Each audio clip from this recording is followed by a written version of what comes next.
সুপ্রিয় দর্শক মন্ডলী, আসসালামু আলাইকুম। আশা করি আপনারা সকলে ভালো আছেন। আজকে আমি আপনাদের সামনে হাজির হয়েছি আপনাদের জনপ্রিয় একটি স্থান, এই গাবতলা বাজার। আজকের এই ভিডিওতে আমি আপনাদের মাঝে এই গাবতলা স্থান সম্পর্কে কিছু প্রয়োজনীয় তথ্য উপস্থাপন করার চেষ্টা করব। সে পর্যন্ত আমার সঙ্গেই থাকুন। তো যারা আমাকে এই মুহূর্তে দেশে কিংবা বন্দরে, বাড়িতে কিংবা বাজারে, এই ইন্টারনেটের যুগে মোবাইল স্ক্রিনে দেখতেছেন, সকলকে জানাচ্ছি সাধুর সম্ভাষণ।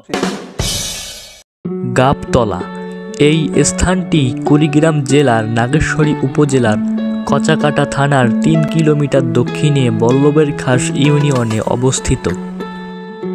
এই স্থানটি চৌঠা পথের মাঝখানে অবস্থানরত রয়েছে, অর্থাৎ এই স্থান থেকে সবখানে যাওয়া যায়। যেমন পূর্ব দিকে নায়কের হাট, পশ্চিমে দুধকুমর নদী পার হয়ে নাগেশ্বরী, উত্তরে কচাকাটা দিয়ে ভুরুঙ্গামারি এবং দক্ষিণে কালীগঞ্জ হয়ে কুড়িগ্রাম যাওয়া যায়।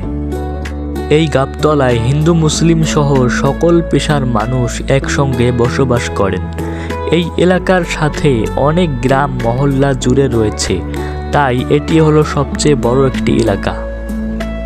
এই স্থানের নামকরণের কারণ হলো গাবতলার রাস্তার পাশে 100 বছরের বেশি পুরনো একটি গাবের গাছ রয়েছে, যার জন্য এই স্থানের নাম দেওয়া হয় গাবতলা। এছাড়াও এই স্থানটি মমিনগঞ্জ গাবতলা নামেও পরিচিত রয়েছে। এই স্থানে রয়েছে 2টি সরকারি প্রাথমিক বিদ্যালয়, একটি নিম্ন মাধ্যমিক বিদ্যালয় ও একটি দ্বিমুখী দাখিল মাদ্রাসা। এছাড়াও আরও কিছু বেসরকারি প্রতিষ্ঠান রয়েছে। তাছাড়াও যুব সমাজের মাদক থেকে মুক্তির জন্য রয়েছে স্পোর্টিং ক্লাব, যার নাম দেওয়া হয়েছে গাবতলা ক্রীড়া সংঘ। এই দল অনেকবার অন্য দলগুলোকে পরাজিত করে বিজয়ের কাপ অর্জন করেছে।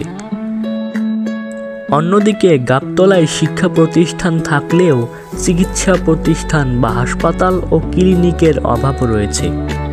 এখানে নেই কোনো অভিজ্ঞ ডাক্তারের চেম্বার, যার কারণে এলাকার রোগী ব্যক্তিরা সঠিক চিকিৎসা পাচ্ছেন না।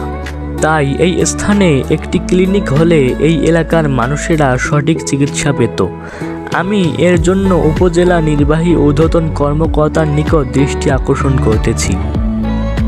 অন্যদিকে গাবতলা স্ট্যান্ডের পূর্ব পাশে রয়েছে একটি বাজার। এখানেই এই স্থানের লোকেরা বাজার করতে আসেন। এই বাজারের হাটবার হলো শনিবার ও মঙ্গলবার।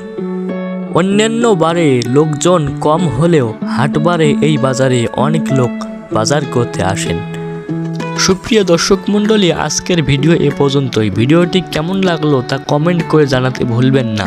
ভিডিওটি ভালো লাগলে লাইক, কমেন্ট, ফলো এবং অন্যদের দেখার সুবিধাতে সবার মাঝে শেয়ার করে দিবেন। ধন্যবাদ।